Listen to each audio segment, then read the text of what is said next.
Hello guys, welcome back to Annie Narrates. Here, we review stories that beautiful people like yourselves post on the internet. Today's story's title goes like this. Stepdaughter spent her entire wedding fund on her bachelorette party and now wants additional funds for her wedding. My wife throws a fit when I say no, and I end up kicking them both out for one night. I, 40 male, got married to my current wife Teresa, 46 female, a year ago. We'd been together for 2 years before that, after we met at a friend's party, and had a good time that night. My wife has been married before, but she has been widowed for almost a decade now. She also has a daughter from a previous marriage, Angela, 22 female, who got engaged to her longtime boyfriend around 6 months ago. Angela and I have never been able to create a father-daughter bond like my wife wanted to, but we're okay. We're cordial. Teresa had told me that we were the ones who would have to pay for Angela's wedding since she's still really young, and it had been her dream to marry her daughter off in style ever since she got married. She didn't have much of a wedding herself since she'd had to elope, so she wanted her daughter to have the wedding she never did. And Angela was also pretty excited about it. So, we transferred the funds to her bank account a couple of months ago, so she could use those and make payments whenever she needed to. I'm an orthopedic surgeon, and Teresa is a restaurant manager, so we had to go 60-40 instead of 50-50 on the wedding fund, because I earned a lot more than she does, so I could afford to contribute a lot more too. I didn't mind it, because I didn't have any kids of my own, and neither did I plan on having any, so this was a one-time thing that I would have to contribute to. And I liked Angela. She seemed like a good kid, so I wanted her to have the wedding she wanted. It's been around 4 months since we transferred the money to her, and we believed that she'd been using that to plan her wedding, but a couple of days ago, she came to our house and informed us that she's blown it all on her bachelorette party and now she needs more money. So, apparently, she thought it would be a great idea to take all her friends to Vegas for her bachelorette at the very last minute and spend all her money on the best hotels, the most expensive restaurants, and the food and drinks there, and not to mention gambling at the casinos. She spent all our money and some of her own too, so now she's in a dire need of funds because she's supposed to get married in 2 weeks and she hasn't paid any of her vendors in advance. They're demanding to be paid, or they won't do anything for her wedding at all, and that'll lead to another disaster because her fiance doesn't even know that she went to Vegas for her bachelorette. She told him that she was going to spend the night at a hotel with her friends and get drunk and that would be it. So, if the wedding vendors didn't arrange anything, she would have to come clean to him about the money, and then she would have to tell him what really happened to it. And he was already paying for the venue, the caterers, and the wedding organizers. All she had to pay for was the florist, the band, the officiant, and the transport of guests who were arriving from out of town.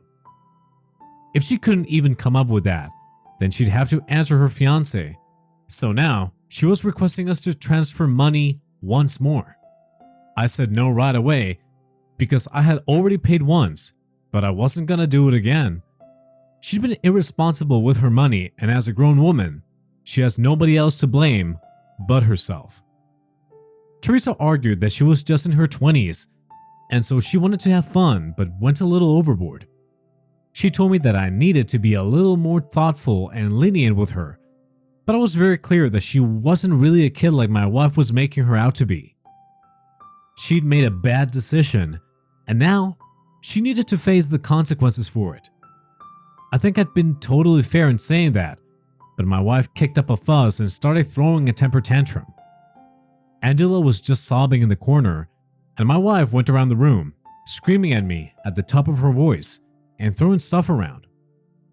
She accused me of being selfish and not being committed to her family because apparently she believed that I wouldn't have said no to this demand had Angela been my own daughter, and that I was treating her like a stepdaughter.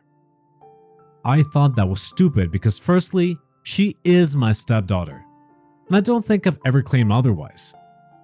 Teresa wanted us to have a father-daughter relationship, But how am I supposed to suddenly feel a fatherly connection to an adult woman I'd met just a couple of years ago? I didn't want to grow up, and I don't think it's even possible to suddenly feel paternal just because that's your wife's kid. I told Teresa that she wasn't actually my daughter, so I probably wouldn't have said the same thing had she been my own daughter. But we'll just never know. I also told her that having an outburst right now wasn't going to change my mind because my money is important to me, and I don't want it to go to waste yet another time, especially when I'd been the one to contribute more money. Teresa lost her mind at that point because of what I said, so she grabbed a glass vase that we kept on the coffee table and smashed it to bits on the floor. That's when I decided that I'd had enough and told them both to get the hell out of my house. I yelled at them to get out and said that I didn't want to see their faces right now and they could come back once they'd introspected a little. So, my wife stormed out with Angela following her, still sobbing hard. Angela was supposed to stay with us this week, so me kicking them out kinda turned out to be a big deal. Teresa and Angela had planned on spending one last week together as a family before she got married, but since I had asked them to leave, they couldn't have that. Angela went back to her own apartment with her fiancé, and Teresa ended up spending the night there as well, which kinda bugged her fiancé because he was looking forward to alone time with his family too, who were visiting for the wedding. I only intended on kicking them out for one night, but she still hasn't come back, and I haven't asked her to come back either because I don't think I said or did anything wrong. But yesterday, she did reach out to me via text and asked me if I had any intention of changing my mind about the money because the wedding was drawing closer and Angela was getting more and more paranoid. She couldn't afford to have Angela have a breakdown right before a wedding, and she wanted a clear-cut answer about whether I was going to send her the money she needed again or not. I thought I'd been pretty clear-cut the first time around, but once more, I had to tell her that I had absolutely no intention of sending her the money. It was my money and my future that I'd had to look out for, so I couldn't afford to keep spending exorbitant amounts of money on someone who wasn't even related to me. It was harsh, but I said it to her hoping that this time she'd understand where I was coming from and drop this. Angela could scale her wedding down and pay for it herself like most other people if she wanted to, but expecting me to pay for it would just lead to disappointment. In response to my text, Teresa sent me a long message about what a jerk I was and how she regretted ever marrying me or meeting me and bringing me into her daughter's life. She said that she'd finally thought that Angela had found a father figure and wouldn't feel like crap because she'd lost her dad, but I made her feel even worse about it right before her wedding. Just because I was too much of a misser to contribute to her wedding. She brought up how I was the surgeon and made a huge amount of money every month and would continue to do so for the next 10 or 15 years at the very least, but I was still refusing to send money to Angela, who looked up to me like her own dad and had certain expectations from me because of it. Teresa also mentioned how she'd never have to worry about any of this if her husband hadn't had that heart attack 10 years back, and Angela would still have a dad who loved her and would do anything for her, instead of having me as a stepdad, who was apparently a sorry excuse of a man and couldn't even spare a little money for his own family. I felt really bad after reading that text, and I have been thinking about it. I even keep going back to that text again and again to read it and try to make sense of it all. I don't understand what to do right now. Am I the a-hole for refusing to give my stepdaughter additional funds for her wedding after she spent her entire wedding fund on her bachelorette party and then kicking her and my wife out after they fought me over it? I'm not gonna talk to Teresa or Angela because after reading the comments on my original post, I think I know what's going on. Not just the comments, but their behavior afterward has also been questionable. It's been close to a week since they left, and after that text, they've continued to post about the wedding. Teresa posted a picture with her ex-husband's best friend, Alan, and thanked him for saving the day just 2 days back. Even Angela commented on it and said that she's glad that she still has some father figures to look to in her times of trouble. Teresa had always maintained that she's a friend and nothing more, but the way they were posing in that picture made me feel weird about their so-called friendship. I am not sure, but I'm actually pretty sure that he's the one paying for the wedding now, since I said no. I haven't heard back from Teresa, and neither have I heard from Angela, which is funny considering how they were behaving as if I was their last hope just a week ago, and talked so much about how I was supposed to be a father figure to Angela. I no longer feel bad about the text because clearly, that was just a way to manipulate me. It made me feel so bad that I ended up sending additional funds to Angela for the wedding. And when they realized that I won't do that, they started looking for money elsewhere instead of just doing the right thing, the decent thing, and making the wedding smaller. I actually regret wasting so much time feeling like crap about the text, because obviously it was just a strategy, and I almost even fell for it. That day, it was me who was a quote-unquote father figure to Angela, and that's why I was supposed to pay for her wedding, but all of a sudden, it's now this Alan guy who's a father figure to her, because he's paying for the wedding, I guess. So, this spot is something that can be bought out, and I'm glad we cleared that up, because I would have regretted spending my money on the tag of a father figure. It comes really cheap apparently. I can't believe Angela and Teresa are falling so low, but at least I know what to do now. I'm already talking to a divorce attorney and we're going to file for a divorce in a few days, as soon as possible. I don't think I want to remain married to Teresa anymore, because now it's very clear where her priorities are. It's always going to be her own needs before mine, and it's never going to be us. It is always going to be her. In the last couple of years, ever since we've been married, I've never ever said no to anything. She wanted me to buy a house in the suburbs, so I went ahead and bought one because she wanted it. She was complaining about how her old car was exhausting to deal with, so I bought her a new one. She wanted me to pay for Angela's wedding, and I did that too. But because I didn't want to spend the same amount of money twice for the same purpose, I am suddenly the bad guy, and Alan is the new father figure to her daughter. Very convenient how it all works out, but it's fine. I'll just remove myself from the situation altogether now. The wedding took place yesterday, and it was a huge deal. Everyone we knew attended except for me, and guess what? Alan was the one who walked Angela down the aisle. It's fair, I guess, because after all, he's the one who paid for the wedding. Teresa didn't even check on me, and neither has she spoken to me since the last text that she sent to manipulate me. But after she realized it wasn't gonna work, she left it at that. I'm kind of disappointed that everything has fallen apart in my personal life, but I'm trying to power through it all right now. I've even taken a couple of days of work to deal with this alone. The pictures from the wedding are all over my social media feed, and I won't lie, it sucks to see Teresa so happy, knowing how badly she's hurt me. She doesn't even seem to care, and it looks like she's forgotten about me already, judging by how she's with Alan in every single one of those photos.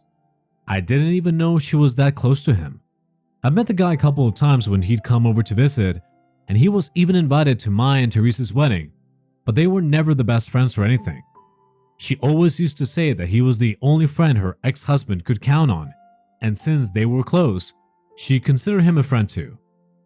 I don't know if that's still the case, and if they're still just friends, because in the photos, they're sitting very close and have their arms around each other in almost all of them. So I don't know what to think. I'm gonna be disappointed if it turns out to be what I think it is, but then again, I've already filed for divorce now, and we're separating already, so there is no point in overthinking this. This was gonna happen sometime or the other, and we should separate now rather than in the future, when I'm more attached to her. Hey people, so my wife came back home today, and as soon as I opened the door to let her in, she shoved the divorce paper towards me and started off on telling me about what a jerk I was being yet again. She kept yelling at me about how I was being selfish and that she was supposed to be happy right now since Angela was married, but instead, she was back here and fighting again.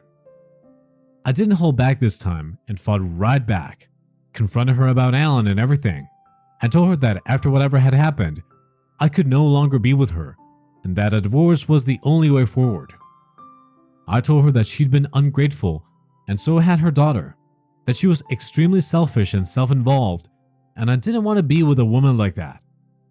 She ignored all that and only stuck to arguing about what I'd said about Alan. She tried really hard to play the victim and call me insecure and jealous because I didn't approve of her closeness with some other man. She even threw in some crocodile tears to make me feel bad about what I'd said and told me that in these tough times where I'd abandoned her side apparently, Alan had been her support system and that I was disrespecting their friendship by suspecting her. I didn't know what she wanted me to say to that, so I just stood there silently while she got all defensive because of Alan. Apparently, he was her only friend all through these years, and he'd been the one who'd been there for her and Angela right in the aftermath of when her ex-husband had passed away. I respected that, but I don't think that gave them the license to be so handsy with each other, which is what I noticed in Angela's wedding photos. They literally couldn't keep their hands off each other in any of the photos that I'd seen. No matter how much of a good friend he is, I'd never grab another woman's waist as a married man, and I wouldn't let her get that close to me and have her arms around my shoulders either. It doesn't matter how close we are. As a married man, I just wouldn't put myself in a position that could make my spouse feel insecure or weird. But Teresa had done that, and now she was trying to gaslight me into believing it was no big deal. It was just unbelievable, the whole thing. So, I told her that I wasn't by her little act and that she could stop crying because it wasn't gonna make me feel bad. I wasn't gonna stop the proceedings under any circumstances, so she could quit acting. Once more, she let her anger get the better of her, and she threw one of the cushions from the couch at me, screaming, "How dare you!" But I wasn't going to let her repeat the glass vase incident again, because other things in our living room were dead expensive. So, I just grabbed the cushion and told her that she needed to go. I wasn't gonna risk her getting violent and breaking stuff in the house, or maybe even worse, getting violent with me. So I asked her to leave or I'd call the police. She got really emotional after that and sat back down on the couch and began to cry hysterically. It was really hard for me to stay away and not go up to her to console her then, because I felt awful seeing her break down like that. But I know I had to make her leave because after everything that had happened, I couldn't just go on pretending things were fine or even that our marriage was fine. It really wasn't, and hadn't been for a very long time, but I was so in love with her that I hadn't ever tried to even acknowledge that something about our marriage was fundamentally wrong. She always had the higher ground because she loved me way less than how much I loved her. The balance was all off, and that's how we ended up here. But it was time to end things now. I let her cry it out for a while, and then she asked me if she could at least pack some clothes before she left, because the last time she left, she hadn't taken a lot of things with her, which she now needed. I told her she could, and just to make sure that she doesn't lose it and try to do something crazy, I kept an eye on her while she packed. She kept crying throughout the process, and several times I found myself actually rethinking my decision to divorce her, but I steeled myself somehow. She finally left about 2 hours back, and since then, I've just been sitting in the same spot on the couch that she'd been crying in, and trying to make sense of things. I wanted her gone, and now that she's finally gone, I feel like the house is strangely empty. It was different the last time because last time I had some hope at least of her return and believed that she'd find her way back. But this time that seems very unlikely. Even if she does come back, I won't be able to take her back because it just won't be right. Typing this all out makes it feel more real, and it's kind of helping me sort my feelings out because sitting here blankly wasn't helping at all. I feel like there's a void in my home and my heart, and there's this weird feeling in the pit of my stomach which hasn't gone away for the last couple of days. I'm hoping this goes away before the divorce proceedings begin because I really want to feel normal again. If anybody here has any advice on how to force myself to feel good about my life again, then please, by all means, go ahead and let me know, because I feel like I really need it right now. Teresa is living with Alan. I found out just an hour ago when I called her up to ask if she'd be willing to change the date of the mediation from the day after tomorrow to some day else, because I have a really bad cold and I don't know when I'm gonna feel better. It's been 2 weeks since she left and we haven't spoken properly since. She's not contesting the divorce, but since the mediation process for the settlement and everything starts soon, I decided to call her to change the dates. But in the background, I heard some guy speaking, and it was unmistakably Alan's voice. He has a very deep voice, and it's pretty easy to recognize, so I knew it was him. And Teresa muted herself within seconds, so that just confirmed who it was. I had been wondering who she'd been living with, but I just assumed that she was probably at a hotel or something. Angela's on her honeymoon right now from what I've heard, so I thought she might be living at their apartment for the time being, but I guess I know now. I don't think they're just friends like she told me, and I don't know how to feel about any of this. It's not as if I wasn't expecting this or I hadn't already figured it out, but man, it sucks to know that it's true. There's just no escaping it. She actually is with Alan, and all my worst fears have come true. Right now, I don't even know if she'd been with him throughout the wedding or if this is a recent development, but if she's living with him, it obviously means that there's something going on with them. On the bright side, this might help me with the divorce and I'll probably be able to get out of paying alimony. I have a feeling she'll demand it eventually, so I'm trying to see this as a win, but it's really difficult when I know that she's cheating on me and has been involved with another man for weeks. One fight was all it took to break us apart, and I just feel so goddamn overwhelmed about this right now. I don't know how to come to terms with this. I just pray that I'm able to keep my cool when we meet. That's all. I call her today once again. We're supposed to meet with the mediator tomorrow, so I pulled the same crap she's been pulling on me for years, and on the call, I started pretending to cry and asked her if she'd been sleeping with Alan. I made it sound really convincing too, so in no time she was telling me the truth and how she hadn't meant for it to happen, but with the stress of the wedding and the fight with me, she just couldn't take it anymore, and it just happened.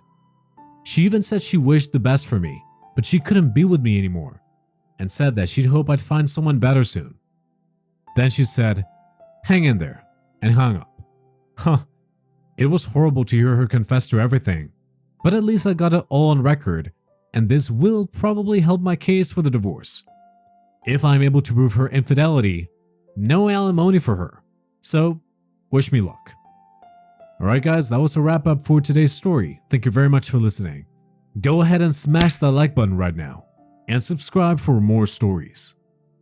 Thanks again guys, we will be seeing you in the next one.